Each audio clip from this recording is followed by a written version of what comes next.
I think the real estate industry has been historically very focused on sustainability. How do we reduce the carbon emissions from our buildings and make them green? But the question is that we ask is how sustainable really is a building if you can't get to it because of it's been flooded, because of a storm, because of sea level rise. And so, there's a lot that we still need to do in order to reduce the carbon emissions of buildings, of construction, of our industry as a whole.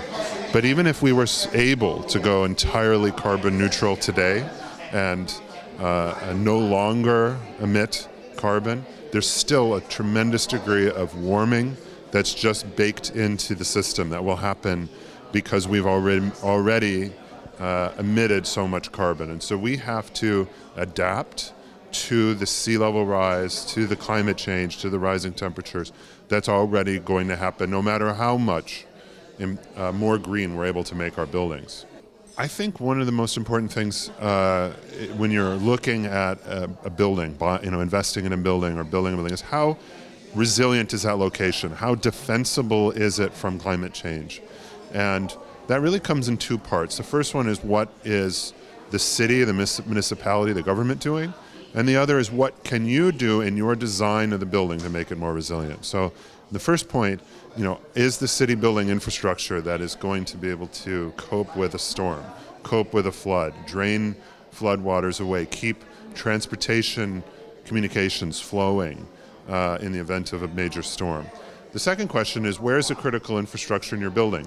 And we're seeing that we need to move a lot of the infrastructure from the basements of buildings to the upper floors so that if there's a flood, it doesn't destroy the capability, the technical capabilities of that building. And we have to basically underwrite, as investors, both the cost of potentially rising taxes to pay for the investments made by governments, and we also have to underwrite the capital expenditures required to make those adjustments to the properties themselves. As the markets begin to price in the risks of climate change, and that's reflected in the value of properties, it will be increasingly a differentiator for investors that are able to properly price the investments that they have to make and understand what the additional capex is, and do that at the calibrated to the right level, not too much and spend too much money that causes the investment to not be profitable, and not too little money as to cause the building to be susceptible to these risks. So as that risk starts to be priced in, it'll be a differentiator for investors that are most able to deal with those risks. And I think investors that aren't able to price those in, they'll suffer, and their performance and investment returns will be challenged by that.